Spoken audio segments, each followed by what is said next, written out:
மதுரை மாவட்டம் அலங்காநல்லூர் அருகே கீழக்கரை ஏறு தழுவுதல் அரங்கில் நடைபெற்ற ஜல்லிக்கட்டு போட்டியில் காளை சேகரிக்கும் பகுதியில் நின்று கொண்டிருந்த மாட்டின் உரிமையாளரான காத்தாலி என்பவர் மாடு முட்டி உயிரிழந்தார்.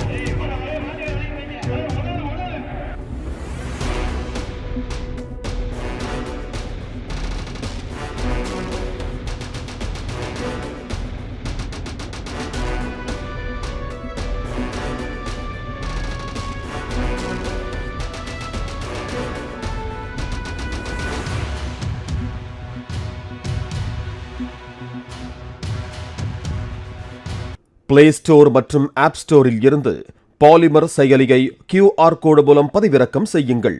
செய்திகளை உடனுக்குடன் பெறுங்கள்.